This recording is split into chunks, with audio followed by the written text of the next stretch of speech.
to continue our partnership with the African and Africana Studies Department in the Carter G. Woodson Lecture Series. Today, we are excited to have Dr. Regina Hamilton here, who is going to deliver some amazing work and research on Black bodies represented within video games. So I'm pretty excited about it. Dr. Hill, do you want to make any remarks before we give it over to Dr. Hamilton? I just want to say I'm really excited to have some of our new affiliates of African American and Africana Studies present some of their very exciting and innovative research. So like you, Jamal, I'm looking very forward to the lecture. Awesome. Well, just a couple quick ground rules that I'm thinking about. Since we don't have the webinar license, we have the regular Zoom meet and go. If you can, please make sure that your mic is muted. I'm sure that Dr. Hamilton will be down for questions at the end. But if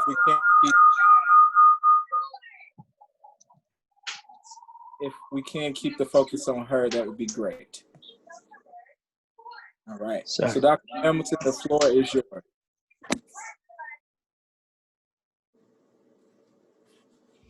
Hello, everybody. I'm glad to see so many people here. Thank you for coming. This is a couple sections of a paper that I wrote this summer that I hope will be published soon. And so I'm just gonna go ahead and get started reading. And then I think there will be time for questions at the end. I hope so. And so I'm gonna go ahead and get started. Okay. So part of the genesis of this paper was a question I had about how to represent Blackness in video games. How do video game creators avoid stereotypes and hurtful discourses that are attached to depictions of the Black body in media? In a moment when it is abundantly clear that the post-racial hopes of the early days of the 21st century are dead, how do we translate race to video games in real but equitable ways? Video game producers remain obsessed with depicting the most realistic versions of humanity and of humanness in the digital worlds of the most popular video games. But is it truly possible to portray our identities, which supposedly belong permanently to the conceptual world, to digital spaces in the same fashion as video creators are bringing our senses to digital spaces through technology like VR or virtual reality? Various forms of media have always had a hand in creating a cohesive, if fallacious, idea of a unified and universal America. According to Alan Nadell in his book, Television in Black and White America, Race and National Identity, it was the Black and white television, that helped codify and deploy whiteness as the norm for the United States in the nuclear age. Nadell also argues, quote, that because the composite of a nation's institutions and its acreage cannot be comprehended as a visual totality, construing any nation, and particularly one as vast and diversified as the United States, requires an act of imagination, just as inventing it did. Television thus contributed profoundly to solidifying what we could call a national imaginary. That is a set of common images and narratives that people shared when they thought of America as a nation and themselves as citizens, end quote. Nadell's definition of an American national imaginary that both constructs and is constructed by a particular media platform, like the TV, is particularly useful for understanding the cultural work of video games. Even in a much more varied media landscape, it is clear that video games now have a role in maintaining the American national imaginary of the 21st century. There continues to be a set of common images and narratives that people share when thinking about contemporary America, or, as in a favorite branch of video games, a nostalgic version of the United States that excises many of the more problematic and violent aspects of its national past. However, it is also clear that it is not just the act of imagination that ascribes a particular power to a national imaginary and to the media forms that help it cohere. The simultaneity with which the national citizenry engages a particular platform might be the single most important factor for creating narratives about the nation that become embedded in the national identity. Anderson defines simultaneity as, quote, transverse, cross-time, not marked by prefiguring and fulfillment, but by temporal coincidence and measured by clock and calendar within homogeneous or empty time. Due to the connectivity allowed by the internet and various consoles and mobile devices, I'm a PlayStation 4 person myself. Video games have become the 21st century fulfillment of simultaneity. Temporal coincidence has become a hallmark of the current video game medium landscape, since the majority of video games now encourage players to play synchronously with other players in online formats. Many of the video games with the highest production budgets create special added content and extend game worlds for the express purpose of allowing players to play in an online version of the game populated not only with non-playable characters, but with many other online players. Even in terms of the time spent within a particular video game, accomplishing various objectives and moving through the space and time of the game world operates as a kind of empty or homogeneous time still measured by the particular temporality within the game or by nothing at all, which is a new and striking version of truly empty time. For Anderson, the original understanding of a nation, of nationality, can be traced to the way print media helped people imagine national communities through new ideas of simultaneity.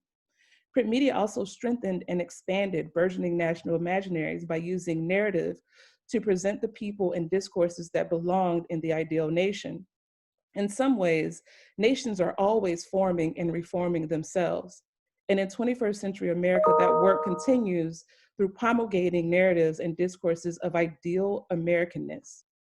Now, though, the cultural work of using media to imagine the ideal members of the national community are not solely projected into the future or prescriptive, but also restorative or reparative of the national reputation.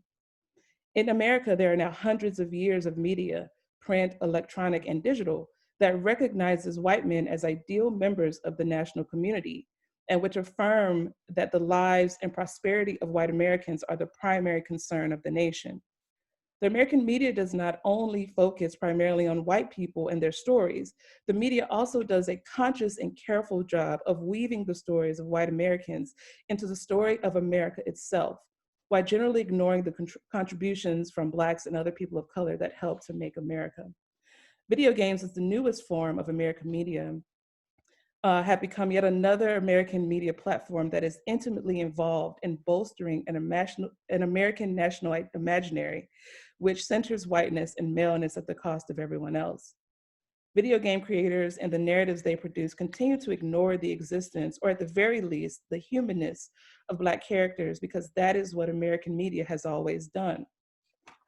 In this paper, I used the video game Red Dead Redemption 2, one of my faves, to analyze how depictions of Black people in video game media are not just discriminatory, but part of a national dehumanizing project that has targeted Black people as a means of making sure the national imaginary coheres around whiteness.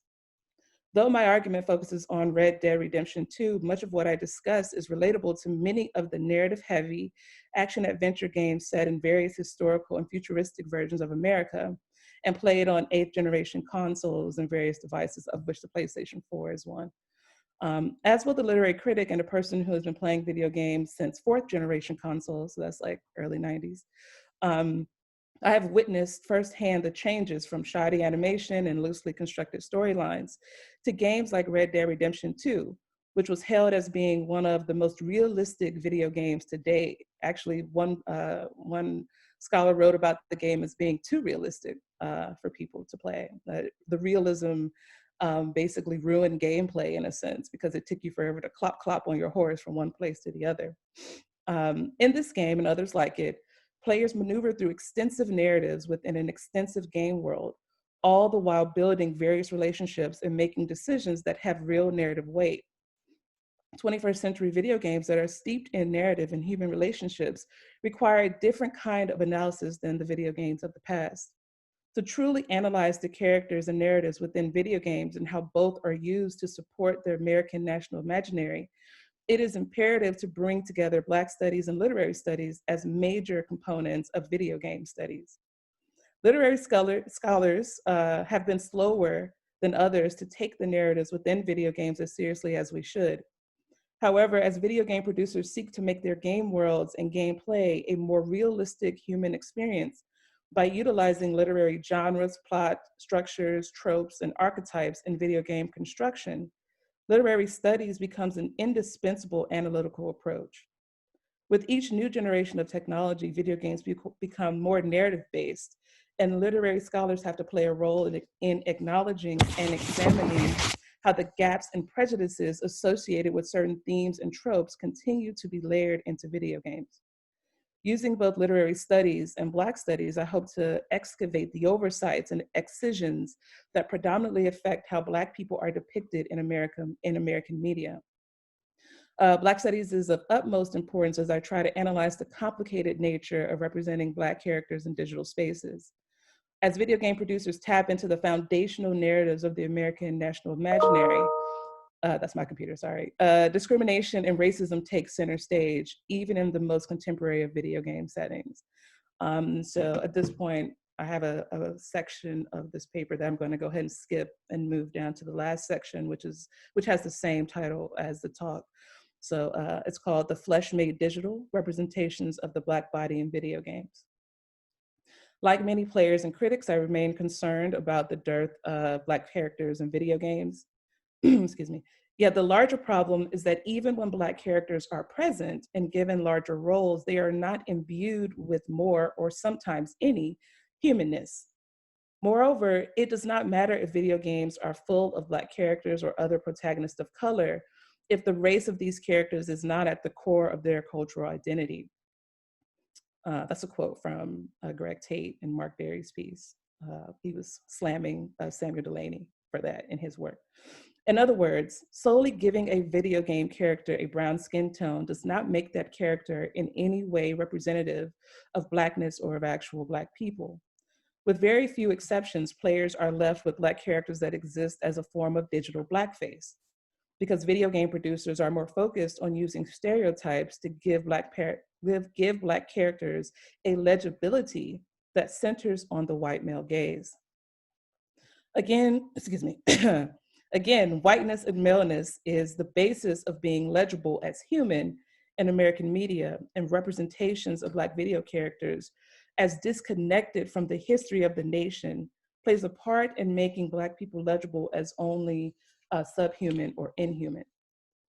When scholars try to have this conversation about the legibility of Blackness in American media and in video games specifically, characters such as CJ and Franklin from the well-known Grand Theft Auto series of video games become the focus and operate as a kind of low-hanging fruit of stereotypical Black characters. CJ and Franklin are Black characters from what look to be lower middle-class Black neighborhoods and video game versions of Los Angeles. Both characters are either part of gangs or at least adjacent to them, and are accessorized with urban streetwear and other styles of clothing that are used to denote particular racial and class positions. Both look to crime as the only way to make money, and both go on wild crime sprees around Los Angeles to accrue more money and more prestige. Franklin and CJ give players access to representations of Black and urban communities in unprecedented ways. Yet the success of these characters is often judged by the distance they move away from these same communities into better, read wider, and more expensive neighborhoods. The characterizations of both CJ and Franklin are hollow and problematic, and their critiques are warranted. But I want to get past the haircuts, the sneakers, the baggy clothes, and analyze the digital representation of the Black body beneath all that. The Black characters Charles, Tilly, and Lenny, who are members of the Vanderlyn gang in Red Dead Redemption 2, which I shortened in this paper to RDR2, are perfect for discussing the representations of Black people and Black bodies in video games because they are not generally characterized in the same kinds of overtly stereotypical ways as Franklin and CJ. Charles, Tilly, and Lenny are mainly side characters who do not add very much to the plot, and there are no stereotypical quirks or accessories that are used to distract from their often blank and de-individualized representations. These characters all wear the same kinds of clothes as the white characters, have similar accessories, and speak with similar accents. But this form of pseudo-equality is actually flattening and dehumanizing. In Red Dead 2, Charles, Lenny, and Tilly have no connection to any storyline or backstory that explains how racism has affected them.